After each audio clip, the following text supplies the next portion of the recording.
Hal tersebutlah yang dapat membuat orang-orang tidak mendapatkan apa yang dimaksud dengan kegunaan ilmu dan buahnya ilmu. Oleh karena itu,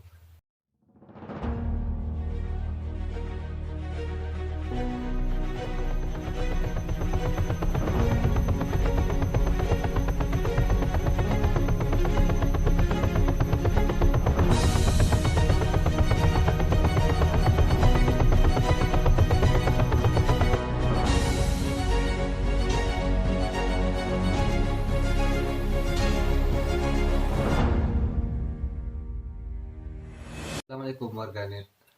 Nah, banyak orang yang berlomba-lomba mencari ilmu yang tinggi dengan berbagai macam latar belakang, dari yang anaknya seorang pejabat sampai anaknya orang yang tidak punya. Dan bahkan dari sekian banyak orang yang mencari ilmu, hanya sekian persen kecil yang mendapatkan tentang kegunaan ilmu dan buahnya ilmu tersebut. Kenapa bisa begitu? Apakah dia karena anaknya seorang pejabat atau karena anaknya orang yang tidak punya? Nah, di sini saya akan menjelaskan kenapa hal tersebut bisa terjadi. Di dalam kitab karangan Syekh Az-Zarnuji, di dalam kitabnya yaitu Ta'lim Muta'alim, beliau mengatakan, "Falamma ra'aitu katsiran min talabil ilmi fi zamanina yajidduna ila al-ilmi wa la yasiluna." Saya telah melihat banyak orang-orang yang menuntut ilmu di zaman saya. Mereka bersungguh-sungguh dalam mencarinya. Akan tetapi mereka tidak mendapatkan tentang kegunaan ilmu dan buahnya ilmu tersebut. Karena yang dimaksud dengan buahnya ilmu di sini, kata Syekh Az-Zarnuji ialah ia bisa mengamalkan dan menyebarkan terhadap ilmu tersebut yang ia dapatkan. Kenapa bisa begitu?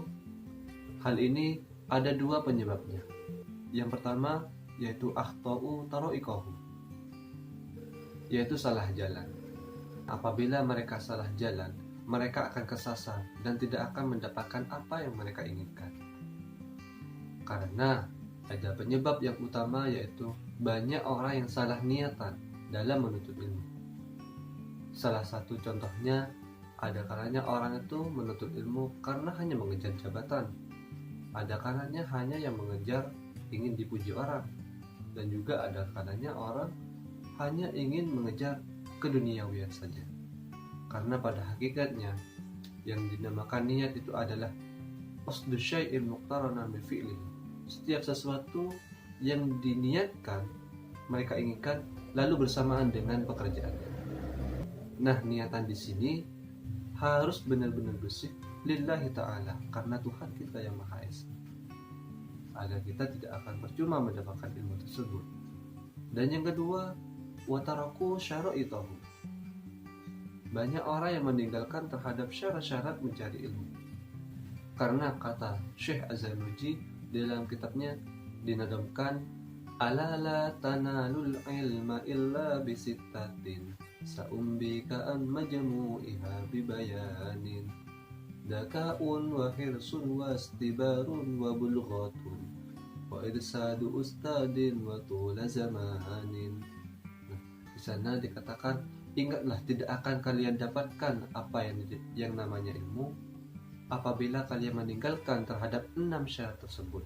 Yang pertama, daka'un, yaitu pintar, dalam artian mereka memiliki akal yang waras. Dan yang kedua, wahirsun, yaitu keinginan yang kuat, keinginan yang tinggi. Dan yang ketiga, wastibarun, dan sabar.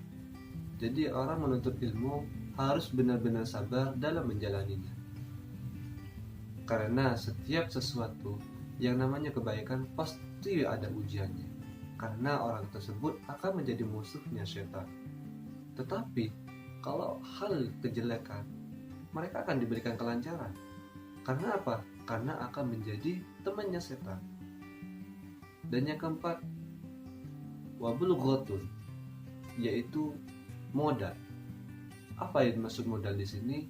Yaitu modal untuk kita menuntut ilmu, seperti hanya membeli buku dan membeli alat tulis, pakaian dan sebagainya. Dan yang kelima, wa irsadu ustadin, yaitu harus adanya seorang guru, orang yang mengajar kita. Jadi kita kalau ingin mendapatkan ilmu tersebut harus benar-benar ketemu siapa gurunya, ketemu siapa orangnya yang mengajar kita. Karena yang ditakutkan apabila kita belajar tidak ada gurunya, kita akan tersesat, tidak menemui jalan kebenarannya apa yang kita pelajari. Dan yang keenam, waktu zamanin, yaitu harus adanya waktu yang panjang. Karena tidak ada yang namanya orang menuntut ilmu hanya sekilas 2 menit, 3 menit saja. Akan tetapi membutuhkan waktu yang sangat panjang untuk memenuhi ilmu tersebut akan sempurna. Nah sobat, sekian ini dari saya. Semoga apa yang telah saya sampaikan kita dapatkan. Semoga kita bisa mengamalkannya dan bisa menyebarkannya kepada teman-teman kita dan juga orang lain. Nah, sekian dari saya. Wallahu a'lam bishawab. Assalamualaikum warahmatullahi wabarakatuh.